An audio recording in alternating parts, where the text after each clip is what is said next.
नमस्कार दोस्तों, स्वागत है आपका आज की 10 बेहद बड़ी समाचार में, जिसमें पहली खबर में आपको बताएंगे कि बिहार चुनाव 2020 बीजेपी ने विपक्ष पर साधा निशाना। बिहार में हंसिया, हथौड़ा और लालटेन का युग समाप्त। जी हां दोस्तों, दूसरी बड़ी खबर में आपको बताएंगे बिहार इलेक्शन, तेजस्वी के 10 लाख सरकारी नौकरी के वादे पर जेडीयू का पलटवार, गिनाई 15 साल में हुई भर्तियां। तीसरी बड़ी खबर में आपको बताएंगे कि बिहार बीजेपी चुनाव प्रभारी देवेंद्र फडणवीस बोले, विधानसभा चुनाव में सोशल मीडिया की अहम भूमिका। जी हां दोस्तों, लेकिन खबर में आगे बढ़ने से पहले आप सभी पीएम मोदी के साथ हैं और आप लोगों को लगता है कि बिहार चुनाव में बीजेपी और जेडीयू की सरकार बनेगी, तो आप अभी इस वीडियो को लाइक कीजिए, फ्री में सब्सक्राइब करके घंटी बजाइए, कमेंट में लिखिए जय हिंद। और दोस्तों, आप सभी को क्या लगता है बिहार का कौन बनेगा मुख्यमंत्री, कमेंट करके जरूर बताएं और इस वीडियो को ज्यादा से ज्यादा लोगों तक शेयर करें। रुक करते हैं पहले खबर की तरफ। बिहार चुनाव 2020 बीजेपी ने विपक्ष पर साधा निशाना। बिहार में हंसिया, हथौड़ा और लालटेन का युग समाप्त। जी हां दोस्तों, भाजपा नेता पथ निर्माण मंत्री नंद किशोर यादव ने कहा है कि बिहार में चुनावी बिसात बीत चुकी है, लेकिन विपक्षी दलों को बिसात पर खड़े करने के लिए मोहरे नहीं मिल रहे। वे जुगाड़ टेक्नोलॉजी में लगे हैं। जुगाड़ के सुरमाओं के भरोसे जंग फतह का सब देख रहे हैं, लेकिन बिहार को जुगाड़ी नहीं, डबल इंजन की गाड़ी चाहिए। सोमवार को जारी बयान में मंत्री ने कहा कि सभी जानते हैं कि इस चुनाव में लालटेन ऐसा बुझने वाला है कि फिर उसमें घोटाला, जातिवाद और परिवारवाद का चाहे कितना भी तेल डाले जलने वाला नहीं। वाम दल पर कहा कि जब विपक्षी दलों की फसल ही सूख चुकी है तो भोथरे, हंसिया और बेकार हथौड़े का क्या काम। वैसे भी अब हंसिया, हथौड़ा और लालटेन का युग समाप्त हो गया है। बिहार में हार्वेस्टर से कटनी होती है और हर घर एलईडी बल्ब की रोशनी है। नंद किशोर यादव ने विपक्षी दलों पर तंज कसते हुए कहा कि लालटेन छाप के कुछ बड़बोले नेता दूसरे दलों के नेताओं के स्वागत को उतावले हैं, जो अपने दल के नेताओं की इज्जत उतारने में कोई कसर नहीं छोड़ते। उन्हें अब बाहर के लोग अच्छे लगने लगे हैं। यह सब दिखावा और छलावा है। जिन्होंने उनकी पार्टी को सींचा, उनको तो अपमानित करने में कोई कसर नहीं छोड़ी। अब दूसरे को स्वागत करने के लिए माला लेकर खड़े हैं। ये माला लेकर बुलाते रहे, लेकिन इनके पास कोई जाने वाला नहीं। रुक करते हैं अगली खबर की तरफ। बिहार इलेक्शन, तेजस्वी के 10 लाख सरकारी नौकरी के वादे पर जेडीयू का पलटवार, गिनाई 15 साल में हुई भर्तियां। जी हां दोस्तों, राजद नेता एवं नेता प्रतिपक्ष तेजस्वी यादव के 10 लाख युवाओं को पहली कैबिनेट में सरकारी नौकरी देने के फैसले का वादा करने पर जेडीयू ने पलटवार किया है।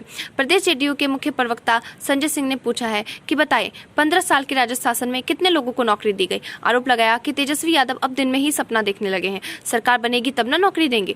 दिवस पर में आदमी इसी तरह की बहकी बातें करता है। संजय सिंह ने कहा कि राजद शासन में 1990 से 2005 तक लोक सेवा आयोग द्वारा मात्र 19,538 पदों पर नियुक्तियां हुई।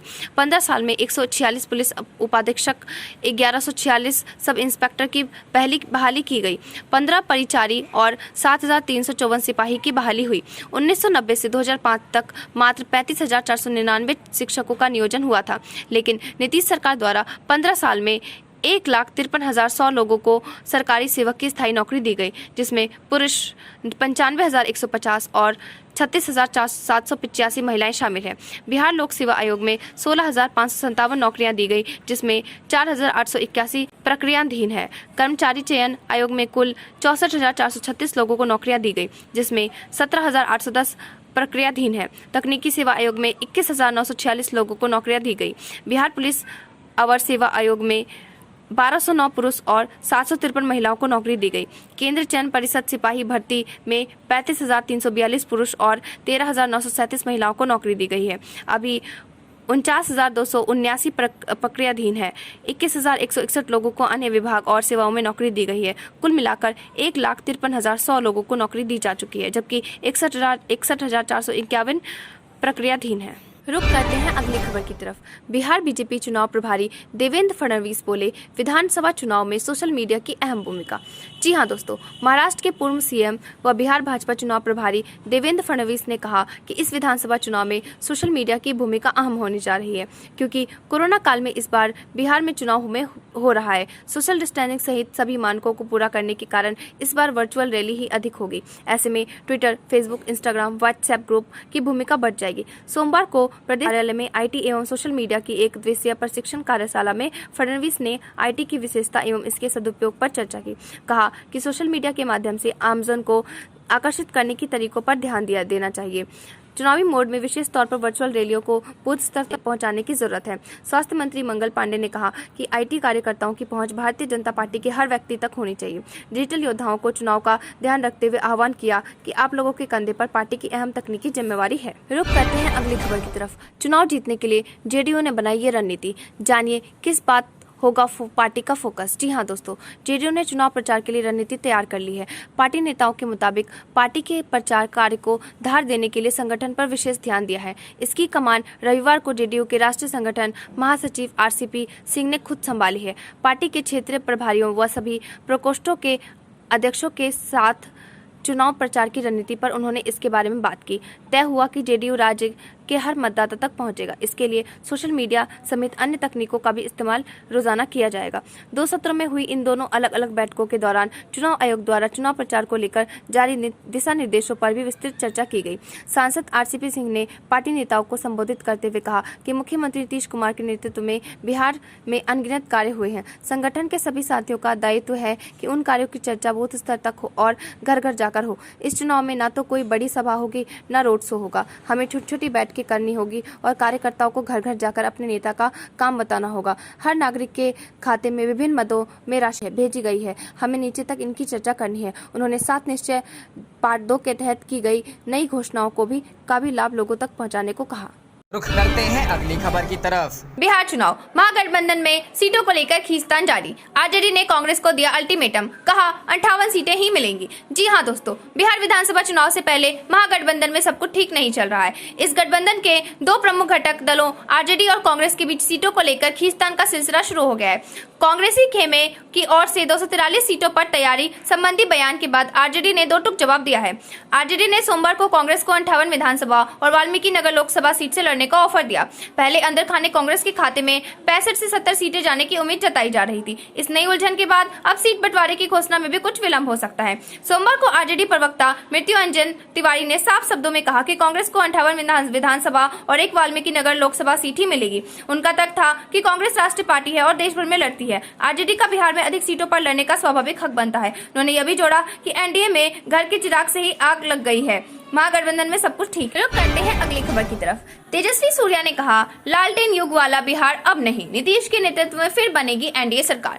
जी हां दोस्तों, सोमवार को बिहार भाजपा कार्यालय में भाजयुमो की ओर से आयोजित युवा संवाद कार्यक्रम में भाजयुमो के नवयुक्ति राष्ट्रीय अध्यक्ष तेजस्वी सूर्या ने कहा कि अब लालटेन युग वाला राज्य बिहार नहीं है। बिहार के युवा वर्क फ्रॉम होम कर रहे हैं। नीतीश कुमार के नेतृत्व में NDA एक बार फिर बिहार में सरकार बनाएगा। तेजस्वी ने कहा कि मोर्चा का मानना है कि बिहार में सरकारी वैकेंसी जल्द से जल्द भरी जाएगी।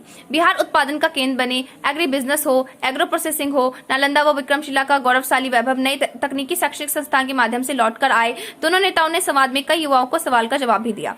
तेजस्वी पहली कैबिनेट में 10 लाख तमंचे बांटेंगे। फडणवीस, महाराष्ट्र के पूर्व CM व बिहार भाजपा के चुनाव प्रभारी देवेंद्र फडणवीस ने नेता प्रतिपक्ष तेजस्वी यादव पर तंज कसते हुए कहा कि वे पहले कैबिनेट में 10 लाख लोगों को रोजगार देने के नाम पर तमंचा खरीदेंगे। बिहार के लोगों ने 15 साल तक लूटमार अपहरण देखा है। अब ऐसी सरकार बिहार के लोगों को नहीं चाहिए। रुख करते हैं अगली खबर की तरफ। अब छोटे किसानों की कमाई बढ़ाएगा इंडियन रेलवे, जानिए क्या है नई तैयारी। जी हां दोस्तों, छोटे किसानों को फायदा पहुंचाने के लिए इंडियन रेलवे अब किसान ट्रेनों को सीजनल फल सब्जियों के लिए भी लिंक करने की तैयारी में है। रेल मंत्रालय के वरिष्ठ अधिकारियों ने रविवार को इस बारे में जानकारी दी। सबसे पहले महाराष्ट्र के नागपुर और नई दिल्ली के बीच संतरों के लिए पहली किसान ट्रेन चलाई जा सकती है। इसके अलावा किन्नू स्पेशल ट्रेन भी पंजाब और पश्चिम बंगाल और ओडिशा के बीच चलाने की तैयारी है। अधिकारियों ने बताया कि दिसंबर व जनवरी में इन ट्रेनों की शुरुआत हो सकती है। पिछले महीने ही किसान रेल सर्विस को लॉन्च किया गया था। अब तक 4100 टन सामान देश भर के मार्केट्स तक इन ट्रेनों के जरिए पहुंचाया जा चुका है। अधिकारियों ने बताया अभी इसे अंतिम रूप दिया जा रहा है। उन्होंने कहा कि जोनल रेलवे से इस बारे में फीडबैक मिल गया है ताकि सीजनल उत्पादों को ट्रेनों के जरिए देश भर में बाजारों में पहुंचाया जाए। संभव है कि सबसे पहले संतरे और किन्नू के लिए ही ट्रेनें चलाई जाएंगी। एक अधिकारी ने कहा कि हम सुनिश्चित करना चाहते हैं कि इन ट्रेनों से छोटे स्तर के किसानों को सबसे ज्यादा लाभ मिले। छोटे किसान एक बार में पूरी ट्रेन नहीं बुक कर सकते हैं। इस सुविधा के तहत वो अपनी जरूरत और उत्पाद के आधार पर बुकिंग कर सकेंगे। करते हैं अगली खबर की तरफ। बिहार इलेक्शन 2020, सीएम नीतीश से मिले जीतन राम मांझी, सीट बंटवारे को लेकर हुई बातचीत। जी हां दोस्तों, मुख्यमंत्री नीतीश कुमार से पूर्व मुख्यमंत्री और हम पार्टी के राष्ट्रीय अध्यक्ष जीतन राम मांझी की रविवार को मुलाकात हुई।